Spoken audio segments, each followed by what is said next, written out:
not only is playing with kids not crucial for their development or happiness, other cultures find the idea downright bizarre. We are the helicopter parents. We are anxious parents. Parenting has never been more stressful and more difficult. But would being less anxious, less overscheduled actually make us better parents? And would it actually improve the outcomes of our kids? We know that older generations did not get as neurotically involved in their kids' lives as we do now as parents. Big Think journalist Lenore Skenazy writes, in many cultures, parents never play with their kids. To find out what is the normal amount that parents play with their kids, I got in touch with David Lancy. Professor Lancy has studied childhood on 4 continents in areas rich and poor, rural, urban, and suburban. It was a great relief when he said that not only is playing with kids not crucial for their development or happiness, other cultures find the idea downright bizarre. To them, adults getting down on the floor to play with the kids seem to be as weird as parents wearing a diaper or drinking from a baby bottle. Here's our discussion. Let's talk about some of our greatest parental anxieties. Concern number 1, a study of almost 4,000 American parents, rich and poor, found that if a child says, draw with me, most respondents felt that they should stop whatever they were doing and draw with the kid. Quote, many parents report feelings of failure and inadequacy when they don't want to play or don't think that they are fun or stimulating. Our neighborhood anthropologist responds that children play well by themselves. And in fact, in many cultures, adults stick to their primary functions as role models. So a nosy anthropologist like me go into a village and ask questions like, do you play with your kids? The answer is usually, why would I? Children play well by themselves. It seems like a stupid question to them. Nobody plays with their children. Adults hang out with adults. Little kids may hang out with adults as long as they are unobtrusive. They're welcome to observe, to eavesdrop. That's how they become adults, by copying the behavior they see. But children are supposed to figure all this out on their own and at their own pace. There's no curriculum. But of course, as parents, we want better for our kids. Just because historically, culturally, some attitudes are mainstream doesn't make them the best outcome for the child. We want our children to be smarter generation after generation. We also understand now how much more important mental health is than we ever did before. We want to do more, and maybe we have the resources to do more. After all, historically, human beings have been solely focused on survival. But all of this anxiety, all of this involvement, our friendly neighborhood anthropologists would look at that and say, well, are you sure you're not actually doing harm? Quote, I suspect they bring an attitude something like, play is so important in children's development, and maybe the unspoken part is that play is way too important to be left to children. One of the biggest mistakes I see parents making with their kids is that they're putting them in way too many activities. They're jam-packing their schedule where they don't even have the time to think, to breathe. They just feel stressed and worn constantly. And what I see as a career psychologist manifests later in life is that they have a complete disconnection with who they are. They don't know what they like. They don't know what they want to do. Because as a child, they didn't really have a chance to analyze that. They were never asked really what they like. They were put in this kind of performance society where they were just meant to suck it up and get stuff done. So they silenced their inner voice. What happens when you silence your inner voice too much? You can't hear it anymore. This manifests into an adult who is completely burnt out, pushing themselves on things that they're not truly passionate about. They don't like their friends, they don't like their boss, they don't like their career because they don't know who they are. Link in bio to get back to the real you.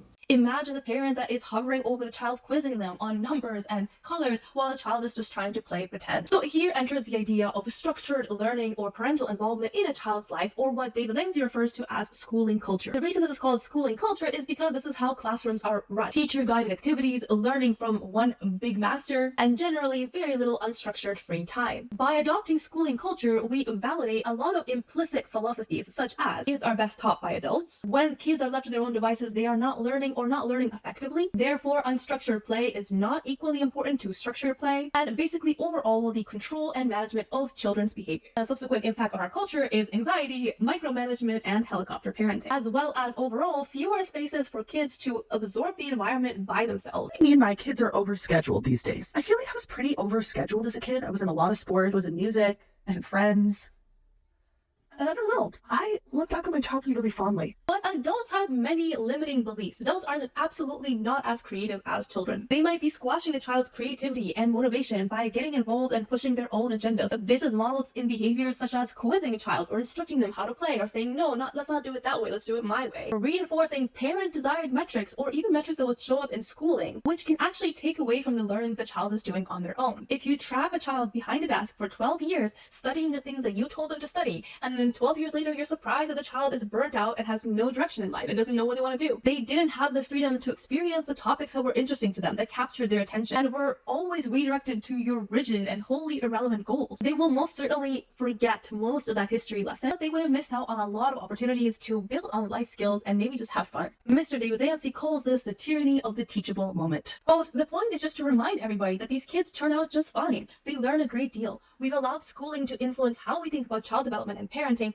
there's this notion that children always have to be taught. He draws an interesting comparison to the kind of learning that happens in a school-centered structured basketball team and a basketball court in a neighborhood. You're learning completely different things. In a structured environment, you're learning to follow the rules and chase metrics and get those 3-pointers. But in unstructured play, the kids are refereeing for themselves their ideas of right and wrong. They communicate, they negotiate, and they also chase the depths of how long they're willing to play and engage in the sport for fun. Completely different topics, and I would argue that the structured team gives you the measurable outcomes such as how well you're scoring, your accuracy, things that can be quantified just like you would in a schooling test. But that unstructured play environment teaches skills that you can't test for. If you want to oversimplify it, you can call it street smarts, but in many other ways, it's also chasing joy, chasing your own attention span and motivation. If we chase schooling culture, we might fall behind on the skills that you can't measure and are debatably just as important in the long term. David says, yes, the culture of schooling infects the culture of parenting and the culture of children's play. So for instance, instead of playing pick up baseball, now kids have this highly structured, highly pedagogical sports activity, which is all about following directions.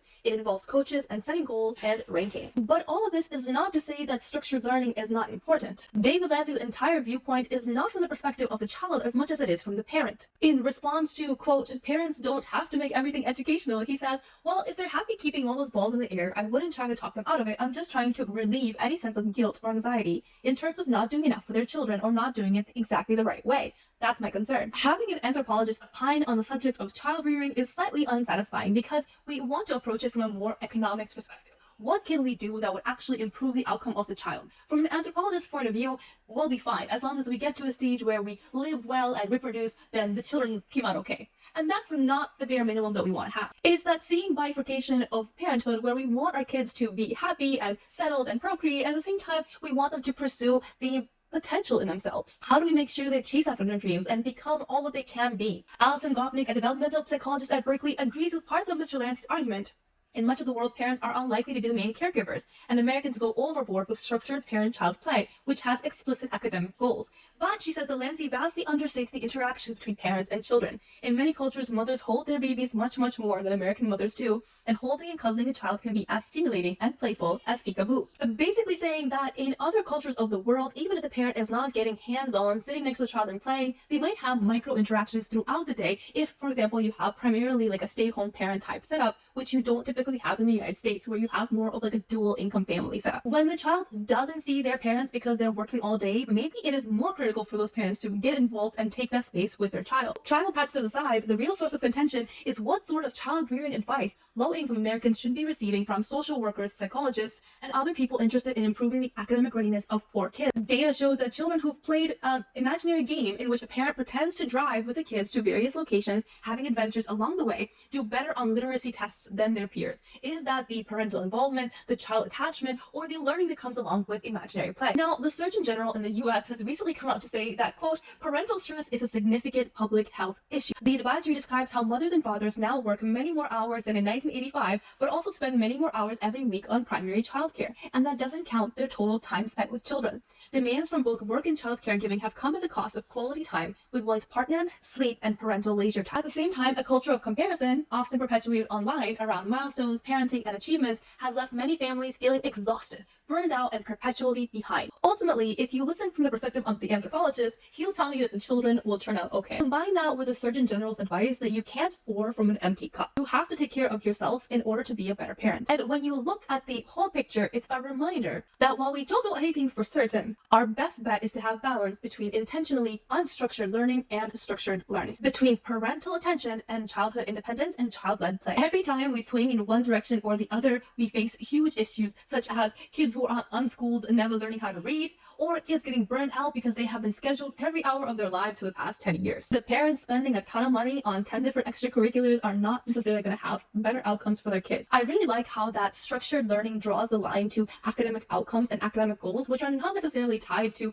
life satisfaction and success in life. I love that as soon as you graduate college, suddenly all of those life skills from unstructured play suddenly become extremely important. And we have to listen to our children to find that balance. What do you think? Comment below, structured or unstructured learning. I'll see you in the comment section, and stay on, my friends. I'll see you in the next one.